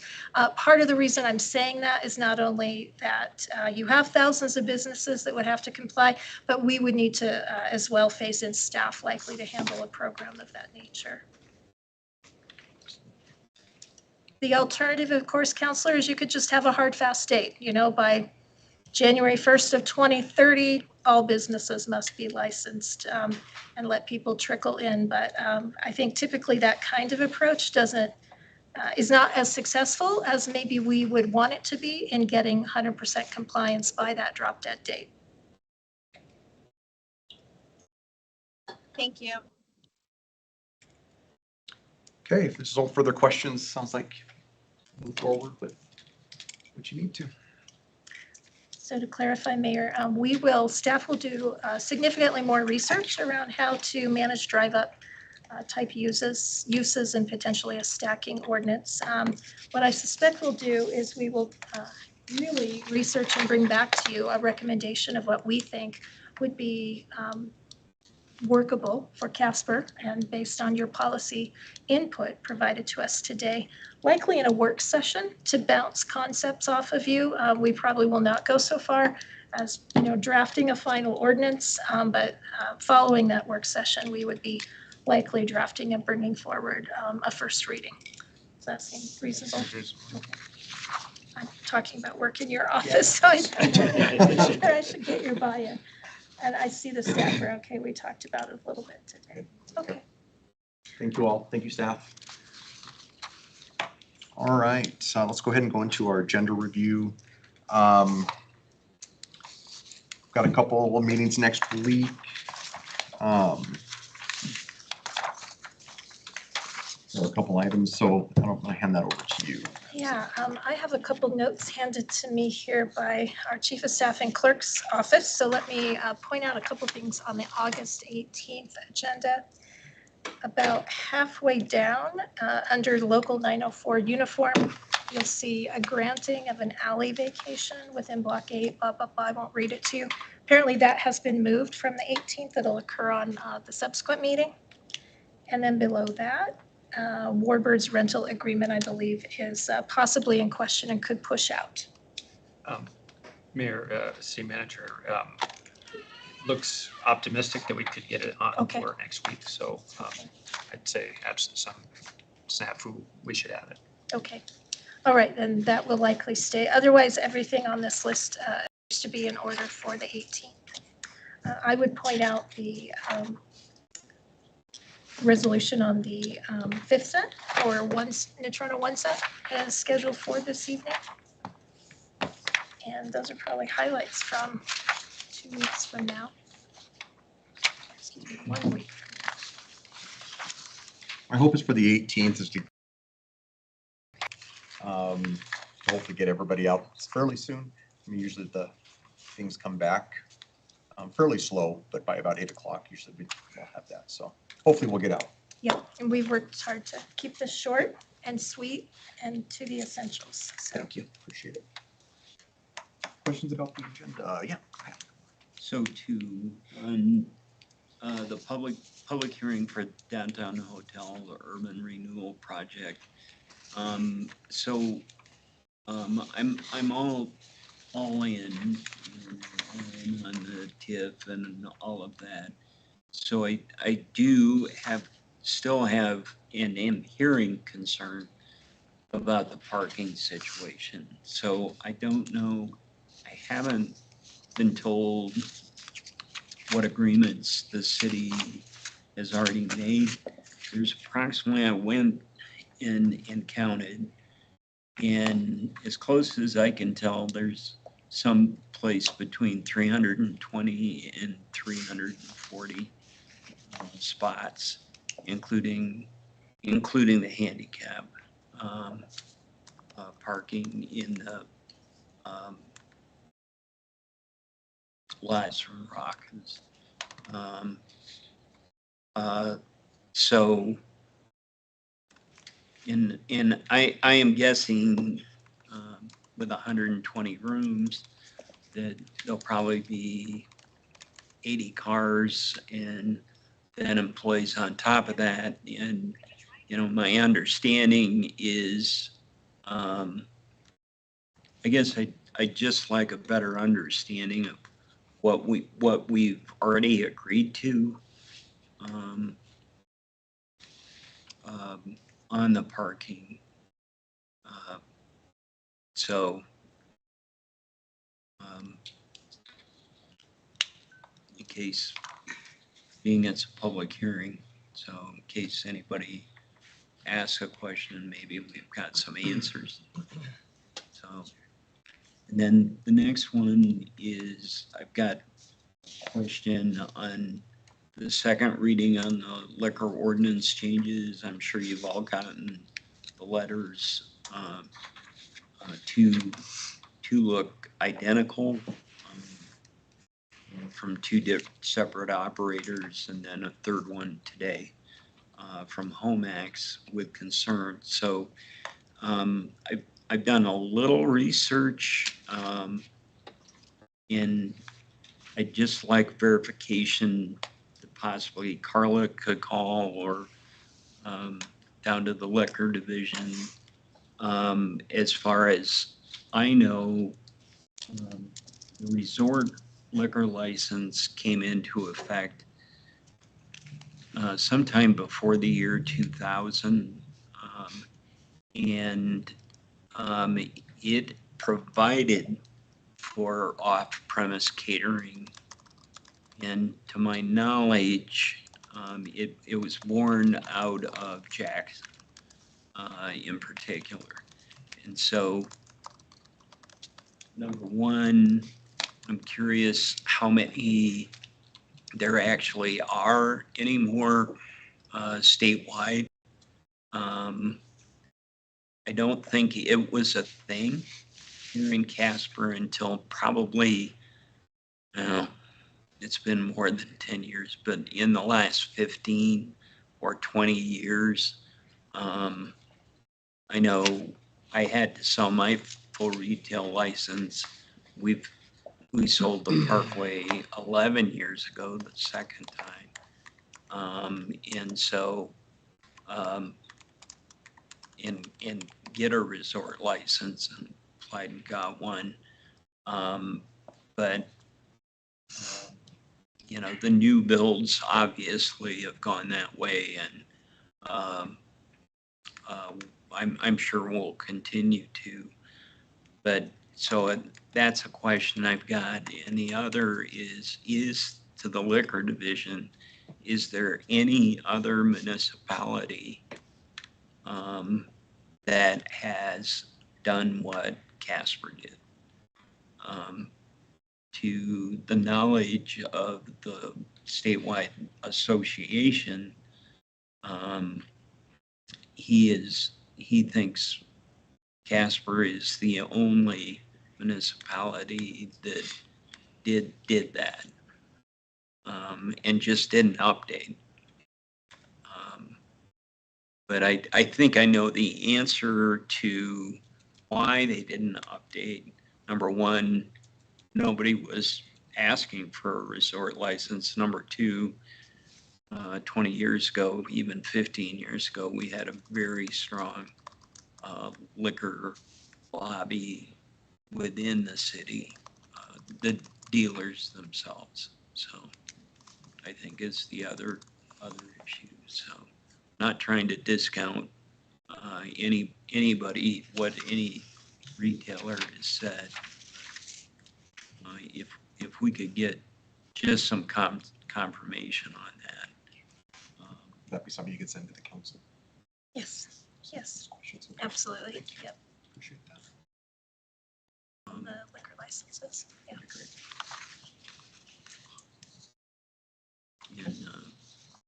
And so last question around that is, if council so decides to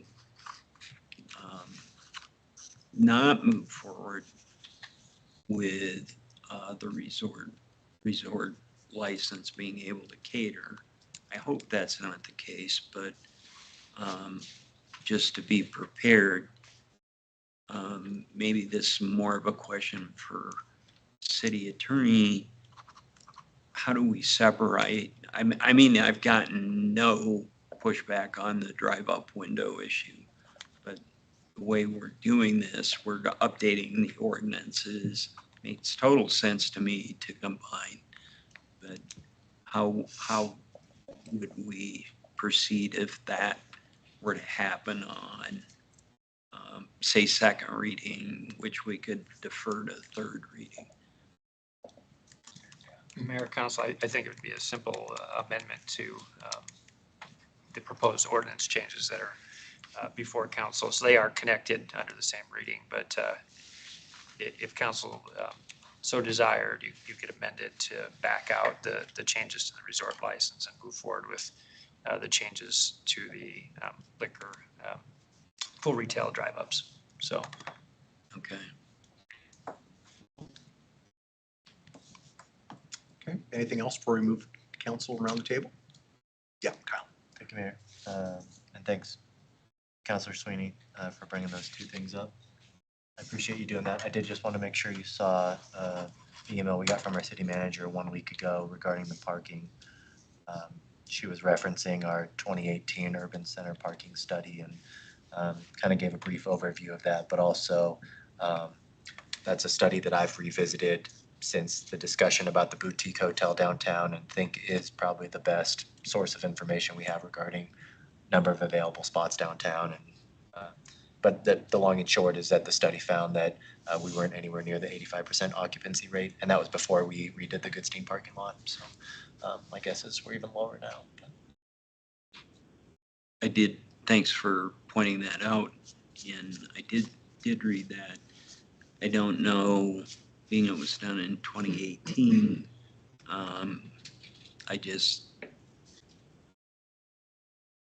just this weekend, without the hotel, when there's events, whether it's Gaslight, David Street Station, if the lyric gets to completion, we're going to have more than a 45% impact. So that's my concern, let alone a new hotel. Fair concern, but also I would say it's a great opportunity for our downtown. We've got to figure that out, right? Which is hard. Yeah. Yeah, go ahead, Michael. I'll get you, Ken. Kind of related to this, Mayor, I just went back and looked at the memo, the email that Councilor Gamroth referenced. That's a 2018 study. Would it be prudent to update that? Say, I defer to you. Yeah, no, I appreciate the question. Thank you. And I'm only hedging because, I did talk to staff about this and I read it myself recently. And as I said in the email, from that 2018 study, the only so it counted both your on-street parking as well as your off-street surface lot parking and the vertical parking structures available. We sat and kind of brainstormed, well, what has changed since then to try to ascertain if this data is still relevant? And what we came to the conclusion of is, well, the thing that has changed largely is the addition of the Thyra Thompson building, which added a little bit of parking around that building. But we couldn't think of any notable changes that would invalidate the data. So I share that with you only because, part of my city manager brain wants to say, yes, we love the most current and freshest data that we can have, but it also is a value-based decision, right? Do we want to spend the money on it if we think we have fairly good, robust data right now? So staff's consensus is it is still viable data. But if the council wanted to redo that study, I certainly wouldn't argue with you. It's just a matter of, what it would cost, and I would suspect it would be at least a few tens of thousands of dollars, maybe a little more. That being said, the MPO did conduct this study originally, and so we could certainly look at what funding, if any, they might have to help with that. I just wanted to close by just my strictly unprofessional eye, but Councilor Sweet's down Friday night, I don't know if you were down there, I was down there in that area by that parking lot on Friday night, and it was crazy. That the big parking lot appeared to be full, counting. But I did, and then I thought about what you just said about the Thompson parking lot, and thinking back to the conversations we've had with some of the Lyric folks, I think that's part of their thinking too, for if the Lyric does really come to fruition, taking advantage of all that, and kind of over between the city parking garage and the Tyra Thompson building parking, that overflow. What I'm kind of wondering, probably too early to tell at this point, but what I would guess is going to probably happen is that hotel is going to want to make some deal for 30, 40 spots in that lot. I don't know, I could be well wet, but for at least for valet, if not for overall parking. But, and just to block those off, I mean, that's just what I've seen happen in bigger cities and other cities is, they'll have a reserved section for their customers, and who knows. And then the downtown, concert traffic would probably need to move out to the Thompson building rather than elsewhere. I don't know. Just my untrained eye. I forgot to mention something that I thought about for that email, which I will mention now. But I think one thing that we also want to think about as we think about parking, and you're seeing this kind of happen all around, is all around the country. I mean, is the now availability of ride sharing, which used to be such a dense urban area, big city thing, but now we see ride sharing, and Casper people are Ubering and that sort of thing. And so, maybe mull that over as you think about what level of parking is needed and appropriate. So, that is a factor that I don't know how you'd ever capture or contemplate in a parking study. Certainly people are moving around differently than they used to, always driving their own car. Could be a boon for rideshare. That's true. That's true. Anyway, Jenna. My next job. So, along the same thread is what I was going to speak on. We want to think about forward thinking into the future, but about, I don't know if you need an ordinance or what, but I always wanted a trolley down here or a bus or a shuttle bus, because it would also pump up the usage of the parking garage. And this would go and help the hotel and just the development and the concerts and the Lyric and all of that. But if we had a shuttle, whether it be, a Visit Casper bus or the hotel shuttle bus or, like I said, a trolley, but if they picked up and just did that route from the parking garage, because people can genuinely walk to one section of downtown, but people, frankly, they don't want to walk. There's a handful that will, but they generally don't. That's why I think that they're not using that parking garage. And so if there's a designated pickup spot that picked them up at the garage, a little shuttle bus, and brought them down to the Goodstein lot to drop them off, or dropped them off at the Thompson State Building and back down to David Street or something, just even one parking drop-off point at Goodstein. they can walk the rest of the way to where they need to go. But I think that would utilize the congestion, I mean, that would stop the congestion downtown and utilize the parking garage. But, and I don't know if we need ordinances to run shuttle buses right there or trolleys or special things. I wouldn't think so, but I don't know, you know, so. Always do a hayride. Yeah, well, and horse-drawn things, I mean, that's the thing too, is they used to have those little bike carts. We had a couple that had a few of those. And it's just, it's that kind of thing that we need to start kind of thinking about. We're growing and people, there's an opportunity for a lot of other little businesses to make money if they want to start that, you know, and then with your ride share, have that pickup point and signage, like here's your ride share, here's your drop off point where there's maybe a special little parking alley or line, like when you go to big concerts in the cities and stuff, you know, where they drop it off and pick it up and people know. Yeah, and that's exactly, we're gonna stack. My only pushback around that is if you go to bigger cities, you have to walk 2, 3, 4, 5 blocks Okay, well, we're Casper. And pay $80. and pay to $80. park. And so the difference is that you have 2 or 3 blocks of free parking, especially on the weekends. I think people need to get into the routine too, to understand that it's okay to walk. Now, if you're disabled or if you're older, 100% I get that. But also the same thing of people that are healthy and can walk, 2 to 3 blocks is to me, especially with free parking, is a heck of a deal for our city. So that's my only pushback. My pushback to their pushback is there's see that the handful, ratio. again, they're not going to. I mean, they're not doing it right now. You can die on that hill of saying you're gonna walk and we're gonna change the whole feeling of how people have their attitude towards walking. And I hope that a lot of them do, but I still don't think. And if there's a way that Liz already had started at her department where they're stamping, you know, the passport and they get, what do they call it? I just blanked out on it, where they give them a sticker, validate their parking or give them a token and they get a ride for those businesses, you know, and then they use the lot that it's getting paid for. But I mean, there's ways around it, but there's a lot of people who won't. But as much as we want them to be healthy, it's not Denver, we're not Boulder. We're not. People will drive around the block. The ones who will 82 walk will times. walk. The ones who won't. People can get used to it.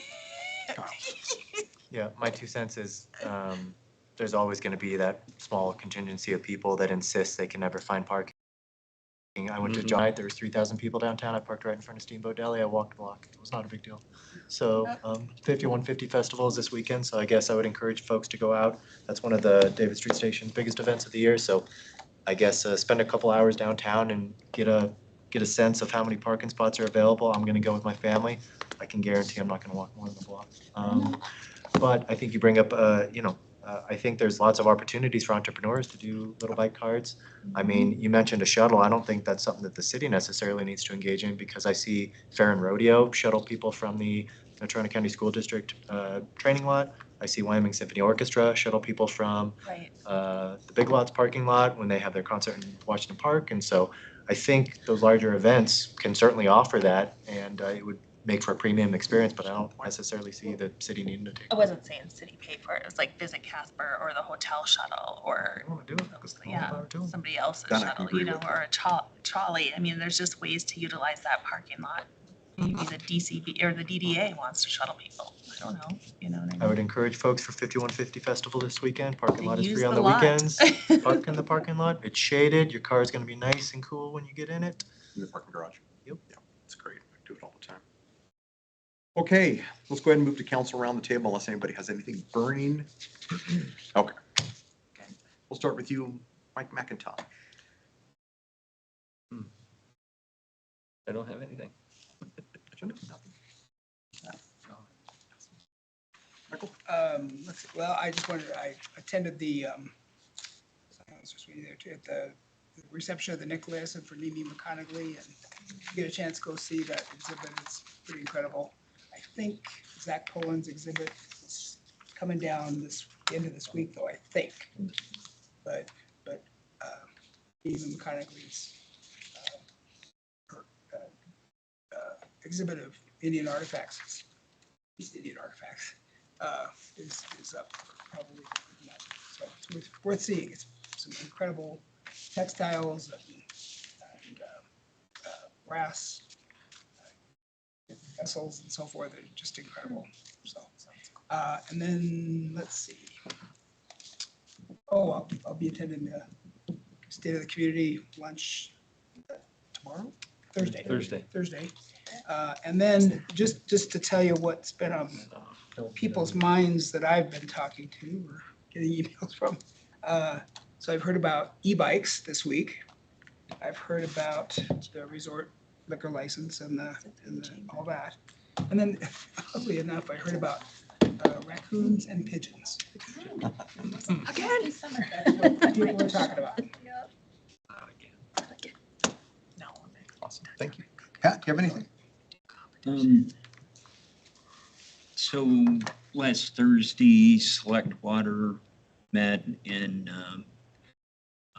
late in the afternoon, the topic was on stormwater. So I think there's more to come. My opinion, well, I better leave that alone. But hopefully, I mean, Senator Crum has done a really good job of trying to balance everything. And, you know, he ended up a little frustrated, as many of us did, towards the end. So, and then I went to Nemi's thing Friday night, and it's pretty remarkable. I had to go to a celebration of life after that, but so I didn't get to enjoy some of the food that they had prepared. I did not get to the Sun Ranch on Saturday. I didn't either. So I just fell way behind on Saturday. Did get to the iReach fundraiser. That was nice at the M. And then this morning I had DCBA kind of wrapped up, had a wrap up conversation on crazy days. And I think it was a huge success. Talked about dates for next year already, and they're working on the Christmas season. So next. And then this morning, I also had, the week before I had a senior district meeting and so I had asked at that meeting if there was any way that the senior district could ask the assessor for an estimate if the possible on the November ballot is the constitutional amendment to reduce residential property tax by half, and how that might look and impact. And it appears for the district currently, when we first started working on this, the estimate was right around $1,750,000. Then with the long-term homeowner and the 25% and the cap, all of those things combined took us actually, their estimate ended up a little higher. We're currently at about $1,400,000. But if this additional 50% comes off, it'll take the district down to an estimate. It's all estimates because there's so many what ifs, around $1,100,000. So long story short, I'm wondering, and I talked briefly to Jill, to maybe refine what that means on our eight mills. You know, truly what that would mean to the city, because that 366,000 in reduction times, that's one mill, times 8 is about 2.8 million effect just on the 50%. So, and then I also got, I think you all did, letter on the 8th Street property. And I just wondered if there's a way to get that demolition moving quicker on the 8th Street property that's referenced. I'm not sure what property is being referred to, Counselor. Thank you. Yeah, I think we talked about this a few weeks ago. We were waiting for answers. Yeah. That's not the ones that you're working on. But that's a recent letter Okay. that I thought came from St. Mark's Church, and It is. It is, Yeah, okay. Mayor, Council, this is one that had been determined to be a dangerous building. There was an outstanding tax certificate sale for taxes. And so we had been in discussions with the purchaser of that certificate. And I think last week approved the notice to move forward with the abatement, i.e. demolition. So I think that is moving forward at this point. I'm not sure if staff had seen that letter. I think Jackie was copied, but I don't, and maybe it was just Ward 1. I don't know. I got it. Did you? Okay. So I think I had referenced it before, a couple of weeks ago maybe. But, and then lastly, Mayor, and I just don't know where to go with this, and I should have asked you before this, but it ran out of time. So David, this is in reference to the Amico reuse group. David has resigned from that board, and so we and I tried to reach out to Jim Milne as the representative from the county, and Rob Hurlis, our executive director, did talk to Michelle over at the county. 2 ways to do it. We can recommend, and David's term was the short term, and it's up at the end of the year.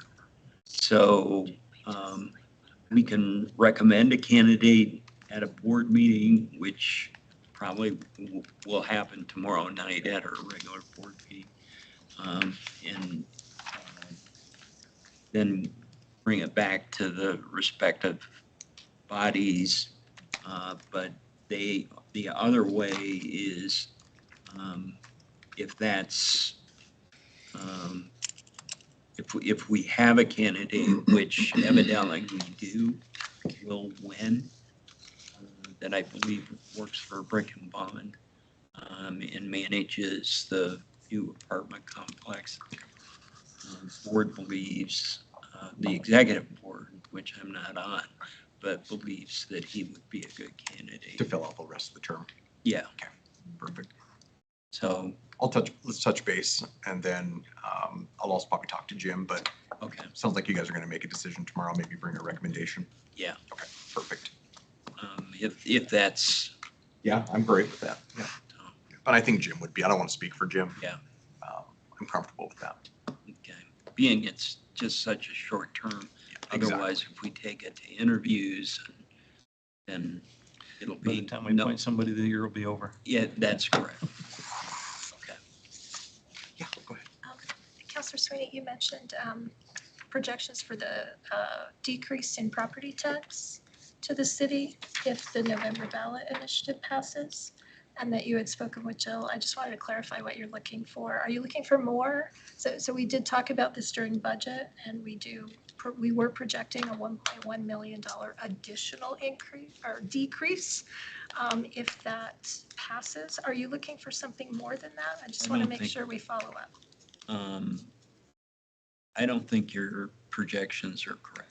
So you think Jill or our finance folks maybe, okay. And she knows why, and I can circle back with her based on your conversation.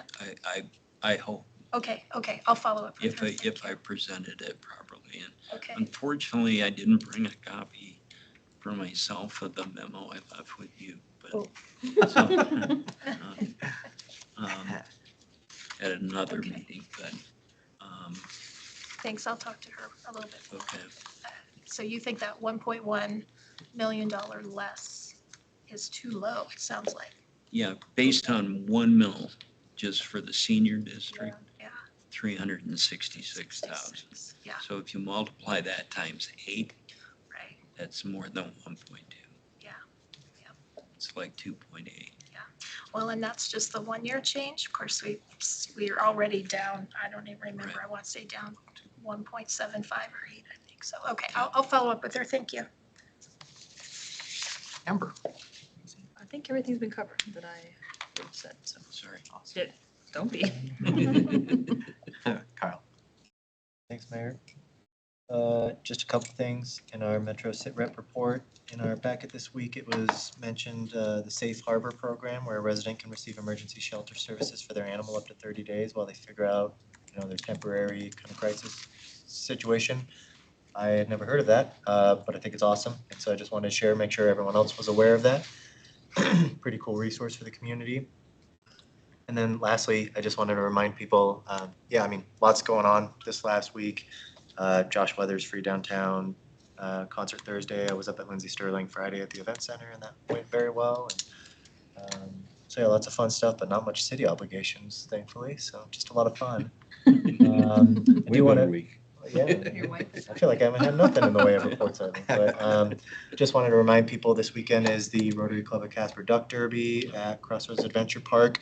The proceeds of that are going towards rehabilitation of Crossroads Adventure Park. So, Metro is Rotary is an awesome organization that maintains Bridle Trail, built the bouldering park over there at Crossroads, originally built Crossroads in 2004, I think, 2007. And just do a lot of good for the community. So just want to remind people of that because proceeds are going towards rehabilitation of what I think is arguably our most popular park. That's all I got. Thank you. Thank you. Just a couple updates. I had an opportunity to swear in 2 officers on Monday. Fantastic, Chief. Can you say, I know Burns was talking about, I don't know if you just wanted to chat really quickly about where on paper, where we're at, how the Delta's being. Does that make sense, Chief? Mayor, Councilor, yes, it does. So sworn in 2 new hires. They'll go to the academy on the 27th. And then that on the 24th, at 107 on paper. Authorized 110 right now. So the 3 that'll be coming in next week are all laterals from Louisiana. One's from Louisiana. One is from Arizona, Jefferson County Parish in Louisiana.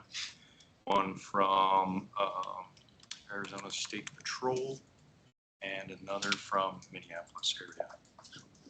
Will be sworn in on the 24th.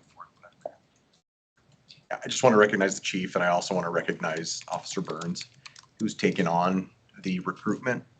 And I don't know what you guys are doing, but it's been great. He's doing an amazing job. Thanks, Chief. Thank you. Appreciate it. Pass that along to Burns, would you? Will you pass that along to Burns? Yes, sir, I will. Thank you. Thank you. What's that? Tell me miss him. Yeah, tell him we miss Burns. Yes. I don't see him anymore. He's serving a greater purpose right This is true. Oh, wow. Okay. Nice. Because there's not much purpose for us, huh, Chief? Yeah.